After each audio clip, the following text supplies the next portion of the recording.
दुर्ग का सिद्धार्थ नगर बना खूनी जंग का मैदान। दो पड़ोसियों के बीच विवाद इतना ज्यादा बढ़ जाता है कि वो लोग चाकू तलवार निकाल लेते हैं और एक दूसरे पर हमला करना शुरू कर देते हैं।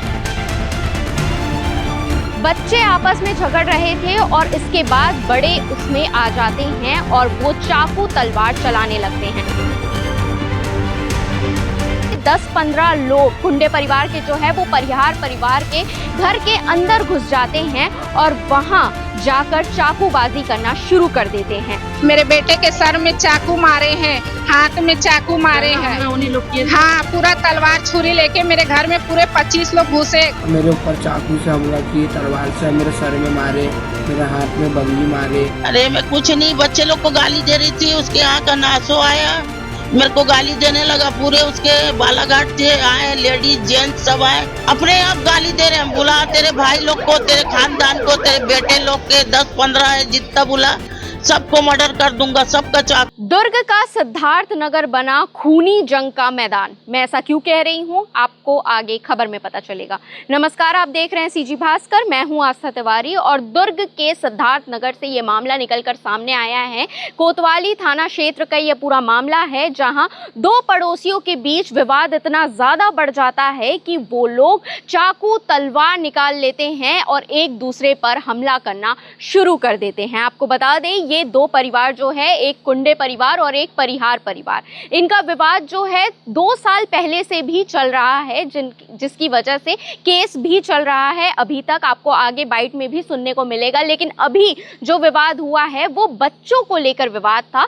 बच्चे आपस में झगड़ रहे थे और इसके बाद बड़े उसमें आ जाते हैं और वो चाकू तलवार चलाने लगते हैं। अब आपको बता दें, 10-15 लोग कुंडे परिवार के जो है वो परिहार परिवार के घर के अंदर घुस जाते हैं और वहां जाकर चाकूबाजी करना शुरू कर देते हैं। घर में तोड़फोड़ की जाती है और बहुत ज्यादा बवाल मच जाता है। आगे आप बाइट में सुनेंगे दोनों परिवार का क्या पक्ष है, क्या वो कह रहे हैं, लेकिन दोनों ही परिवार अपनी गलती स्वीकार नहीं कर रहे हैं, एक दूसरे पर ही डाल रहे हैं ये बोलकर कि विवाद उन्होंने शुरू किया है। लेकिन विवाद एक छोटा सा था, वो बच्चों को लेकर विवाद था, जो कि बड़ों के बीच इतना ज्यादा बढ़ गया कि चाकू और तलवारें निकल आई। बच्चे के बीच में हाथापाई ऐसी विवाद हुआ, तो उस बात को प्रेम से आके हमारे घर में बता सकते थे, समझा सकते थे कि चलो बच्चे के बीच। मैं गई हूँ लाने के लिए। हम लोग बहुत डरते क्योंकि इन लोग कुंडे परिवार 25-30 लोग होते हैं सर घर में इन लोग, और अकेले हम 3-4 लेडीज है और सिर्फ मेरा एक ही भाई है नासो परिहार, और मेरे यहाँ के 2 बेटे आयुष और अरमान, दोनों बच्चे मेरे स्कूल पढ़ते हैं सर। तो जैसे ही मैं बच्चे को लेने गई हूँ, रंडी चरकट तुम लोग को जीना है कि नहीं करके ये मेरे को पूरा पकड़ के पूरा खींचे, ये रोड में घसीट डाले मेरे को, छाया भारद्वाज को। मेरे बेटे के सर में चाकू मारे हैं, हाथ में चाकू मारे हैं। हाँ, पूरा तलवार छुरी लेके मेरे घर में पूरे 25 लोग घुसे। घर चल के देखो, पूरा अलमारी तोड़ फोड़, तीनों अलमारी, पूरा गेट अंदर से लेके बाहर तक फावड़ा तलवार बड़ा लेके आई, ईटा पत्थर सब चला रहे हैं सर। सर हम लोग घर में थे, लड़ाई झगड़ा हुआ, विदाउट बच्चे के पीछे बड़े का झगड़ा हुआ। लोग चाकू तलवार लेके आए, घर में तोड़ फोड़ चालू कर दिए। कौन किया था? साहिल, राज और और चलो आगे बताओ।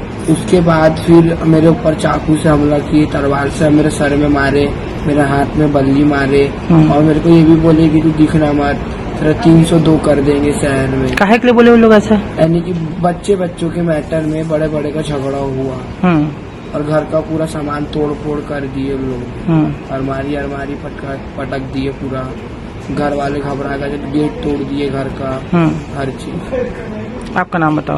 मेरा नाम अरमान भारद्वाज। अरे मैं कुछ नहीं, बच्चे लोग को गाली दे रही थी, उसके यहाँ का नासो आया, मेरे को गाली देने लगा। पूरे उसके बालाघाट से आए, लेडीज जेंट्स सब आए, सब अपने आप गाली दे रहे हैं। बुला तेरे भाई लोग को, तेरे खानदान को, तेरे बेटे लोग के 10-15 है, जितना बुला सबको मर्डर कर दूंगा, सबका चाकू। क्या चीज को लेकर के आके मारना शुरू किए थे? बच्चे लोग के झगड़े में। अच्छा, बच्चे के क्या लेके आए थे? हाथ में चाकू धरे थे, तलवार, बड़ा डंडा, सब लेडीज ईटा पत्थर कौन रखा था? लड़के लोग ये सब बालेघाट से आए पूरा। वो देखो पूरा बंद करके मारे, वो देख घूम रहे हैं। जी अभी सिद्धार्थ नगर है, सिद्धार्थ नगर से 8 लोग चाकूबाजी से आए हुए हैं और जिनका प्राइमरी इलाज हो गया है। उसमें से 3 लोग जो सबसे ज़्यादा घायल हैं, जिनके एक पेट में लगा हुआ है, एक हिप में लगा हुआ है और एक के थाई में डीप इंजरी है।